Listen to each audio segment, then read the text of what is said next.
자, 우리가 함께 읽은 로마서 13장의 말씀은 계속해서 그리스도인들의 생활에 대해서 이야기하고 있습니다.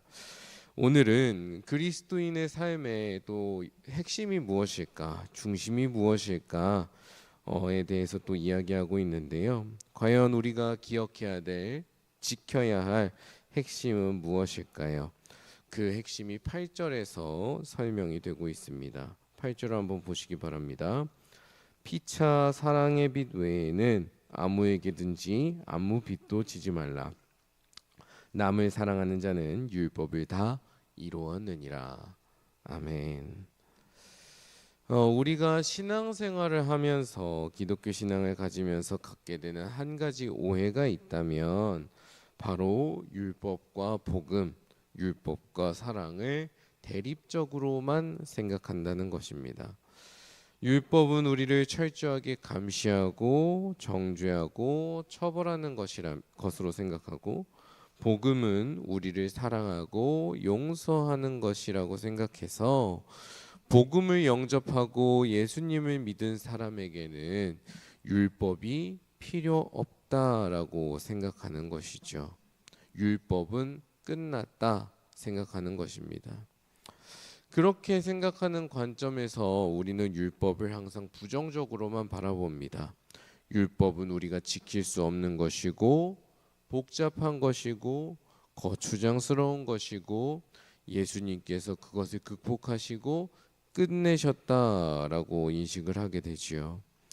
우리가 앞서 로마서 7장을 묵상하면서 나왔던 내용들, 율법은 정죄하고 죽이는 것이고 복음은 살리는 것이라 대조해 왔던 바울의 말씀도 이러한 우리의 어떤 인식에 크게 영향을 미쳤다고 할 수 있겠습니다.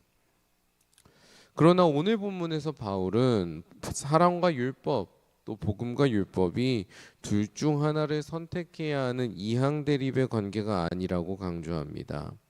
사랑은 율법을 폐기하는 것이 아니라 어떻게 합니까? 오히려 완성하는 것입니다. 사실 사랑을 하면, 복음을 믿으면 율법은 다 폐기되는 것이다, 율법은 필요가 없다, 이렇게 생각하는 것은 그 유명한 이단 중에 구원파라고 있지요. 그 구원파가 갖고 있는 일반적인 논리입니다. 그래서 그들은 믿기만 하면 내가 구원받는 것이 확정되기 때문에 그 이후에는 어떻게 살아도 상관이 없다고 이야기하기도 하지요. 그러나 기독교는 한 번도 복음이 율법을 폐기한다, 사랑이 율법을 폐기해버렸다, 율법은 필요가 없어졌다, 그렇게만 생각하지 않았습니다. 오히려 사랑이 있으면, 우리가 복음을 받아들여서, 예수님을 받아들여서 우리가 사랑을 품게 되면 율법을 행할 수 있게 된다고 생각했지요.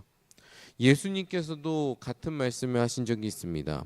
마태복음 22장 37절에서 40절을 보면 온 율법과 선지자의 강령이 있는데 그것을 두 가지로 요약해 주십니다. 이렇게 말씀합니다. 내 마음을 다하고 목숨을 다하고 뜻을 다하여 주 너의 하나님을 사랑하라 하셨으니 이것이 크고 첫째 되는 계명이요 둘째도 그와 같으니 내 이웃을 내 자신같이 사랑하라 하셨으니 이 두 계명이 온 율법과 선지자의 강령이니라. 아멘. 예수님께서도 말씀하신 바와 같이, 그리고 오늘 사도 바울이 또 짚어내고 있는 바와 같이, 그리스도인에게 있어서 사랑이라는 것은 자기의 삶의 변화가 되는 기초가 되는 것입니다. 자기가 하나님의 말씀에 순종할 수 있는 어떤 핵심이자 중심이 된다는 것이죠. 사랑이 없으면 우리가 이 모든 것들, 우리의 삶의 변화라던가 율법을 완성하고 순종하는 것이라던가 율법의 핵심을 지켜나가는 것, 이것들이 불가능할 수 있다는 겁니다. 좀 더 심각하게 말하면 사랑이 없다면 우리가 행하는 모든 것들이 아무것도 아닐 수도 있다는 것이지요. 자, 그렇다면 우리가 품어야 될 사랑은 어떤 사랑입니까? 예수님의 말씀에 따르면 우리가 가져야 될 사랑은 두 가지의 방향을 갖고 있습니다. 먼저 그 사랑은 위를 향해야 됩니다. 나를 창조하신 하나님, 나를 구원하신 하나님, 나를 인도하시는 하나님을 향한 사랑을 해야 된다는 것이죠. 그리고 이 사랑이야말로 우리를 그리스도인으로 변화시키는, 우리의 삶의 변화를 가져오는 가장 근본적인 기초라고 할 수 있겠습니다. 왜냐하면 우리는 사랑하는 대상을 닮아가는 존재들이기 때문입니다. 우리 부부끼리는 생활 습관뿐만 아니라 생김새도 닮아간다라는 연구 결과가 있는 거 알고 계신가요? 단순히 같이 살아간다고 해서 생김새가 닮아지는 변화가 일어나지는 않을 것입니다. 왜 부부는 생활 습관뿐만 아니라 생김새마저도 닮아갈까요? 그 이유는 간단합니다. 서로 사랑하기 때문입니다. 사랑하니까 상대방을 더 알게 되고, 아는 만큼 서로의 모습을 배우게 되고, 그렇게 자연스럽게 서로의 모습을 닮아가는 것이죠. 하나님과의 관계도 마찬가지입니다. 하나님을 사랑할 때 우리에게 열망이 생깁니다. 하나님을 닮아가고자 하는 열망, 하나님의 성품을 닮아가고자 하는 열망이 생깁니다. 그리고 그 열망에 따라 하나님의 성품을 닮아가면서 우리의 삶에 변화가 찾아오게 되는 것이죠. 어떤 변화가 찾아오겠습니까? 자연스럽게 하나님의 율법에 순종할 수 있는 변화, 하나님의 율법을 내가 행할 수 있는 사람으로 변화되는 것을 경험하게 되는 것입니다. 또 우리가 품어야 될 또 한 가지의 사랑은 옆을 향한 사랑입니다. 우리 주변의 이웃들을 사랑하는 사랑이죠. 그런데 이웃들을 사랑하되 누구의 마음으로? 하나님의 마음으로 사랑하는 것입니다. 바울은 9절에서 10계명에 있는 계명들을 이야기하면서 다양한 율법들을 한번 떠올려 보라고 이야기합니다. 간음하지 말라, 살인하지 말라, 도둑질하지 말라, 탐내지 말라, 그 외 등등 율법에서 이야기해야 되는 여러 가지 계명들, 그 모든 계명들 한번 생각해 보라고 이야기합니다. 그리고 그 계명들을 두고 생각해 보면 그 계명들은 언제 지킬 수 있는 것이냐? 이웃을 제대로 사랑할 때 비로소 지킬 수 있는 것들입니다. 여러분 한번 생각해 보십시오. 간음은 언제 일어납니까? 내 배우자를 향한 사랑이 망가졌을 때, 그리고 타인의 의사나 타인의 존재를 존중하지 않고 내 욕망을 채우는데 이용할 때, 타인을 제대로 사랑하지 못할 때 일어납니다. 살인은 어떻습니까? 상대방을 미워하고 혐오할 때 일어납니다. 상대방을 업수히 여기고 이기적으로 나만을 위한 도구로 취급할 때 우리는 도둑질을 할 수 있게 되고 남의 것을 탐내는 사람들이 됩니다. 즉 사랑하지 않을 때, 사랑이 없을 때 우리는 타인에게 악을 행하게 되고요. 진심으로 타인을 사랑해야 우리는 타인에게 선을 행할 수 있습니다. 그래서 사도 바울은 10절에서 이렇게 결론을 내리는 겁니다. 사랑은 이웃에게 악을 행하지 아니하나니 그러므로 사랑은 율법의 완성이니라.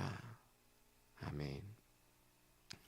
하나님을 사랑하고 그 하나님께서 주시는 사랑을 가지고 이웃을 사랑하게 되면 그 누가 율법을 지키라고 강요하지도 않고 위협하지도 않아도 자연스럽게 율법에 순종하는 삶, 자연스럽게 율법을 온전하게 이루는 삶을 살아가게 된다는 것입니다.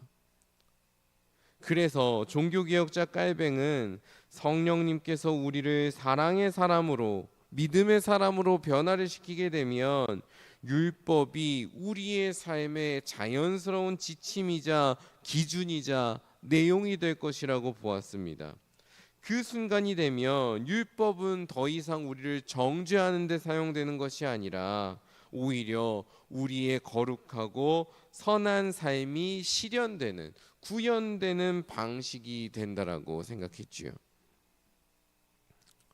오늘 말씀을 나누면서 한 가지 질문을 한번 드려보고자 합니다. 여러분은 이 자리에서 무엇을 두고 기도하고 계십니까? 각자의 삶의 문제를 두고 기도하시는 분도 계실 것입니다. 오늘 하루 무사하고 평안할 수 있기를 기도하시는 분도 계실 것입니다. 여러분들이 간절히 바라는 무언가, 그 간절히 바라는 소망이 있어서 그 소원을 두고 기도하실 수도 있겠지요. 저는 이 자리에 있는 우리가 하나님께 그러한 기도를 올리기에 앞서서 말씀이 오늘 들려주고 있는 이 믿음의 성숙, 성화, 사랑의 열매가 우리의 삶에 맺어질 수 있기를 가장 먼저 기도하는 사람들이 되었으면 좋겠습니다. 한번 상상해 보십시오. 하나님의 사랑 그리고 이웃 사랑으로 가득한 삶, 율법을 완성하는 삶을 우리가 살아간다면 그런 우리의 삶에 얼마나 많은 것들이 변화해 있겠습니까? 그 변화를 누릴 수 있기를 기도하는 것만큼 우리에게 시급하고 중요한 기도 제목이 있을까요? 저는 없다고 생각합니다. 하나님께서는 기도하는 이에게 응답하신다고 분명히 약속하셨습니다. 그렇다면 우리가 기도하는 가운데 정말 제대로 된 것, 정말 중요한 것들을 기도할 수 있기를 원합니다. 하나님의 사랑을 깨닫고 그 사랑을 닮아가는 삶을 살아가기를 기도하는 자녀에게 하나님께서는 분명히 응답하실 것입니다. 그런 우리에게 하나님께서는 사랑의 은사를 허락하시고 여러분의 삶에 하나님의 사랑이 충만케 하실 것입니다. 그 하나님의 약속을 신뢰하면서 오늘 하루 사랑을 구하고 사랑으로 충만한 삶을 살아가시는 모든 보원교회의 귀한 성도 여러분 되시길 주님의 이름으로 축원합니다. 함께 기도하겠습니다. 하나님 아버지, 사랑하게 하여 주옵소서. 하나님을 더욱더 사랑하고 또 하나님께서 주시는 사랑으로 이웃들을 사랑할 수 있기를 소망합니다. 연약한 우리의 마음을 지켜주시고 우리의 발걸음 인도해 주셔서 사랑으로 하나님의 법을 완성해 나아가고 또 거룩한 성도의 삶을 이루어 나아가는 우리가 되게 하여 주옵소서. 오늘 하루 주님 앞에 간절히 기도하며 나아가는 우리들이 되기를 원합니다. 연약한 우리 입술을 붙들어서 주관해 주시는 하나님의 은총을 구하며 하나님과 동행하는 삶을 살아가게 하여 주옵소서. 오늘 하루 우리의 시종을 주님께 맡겨드리며 예수님의 이름으로 기도드립니다. 아멘.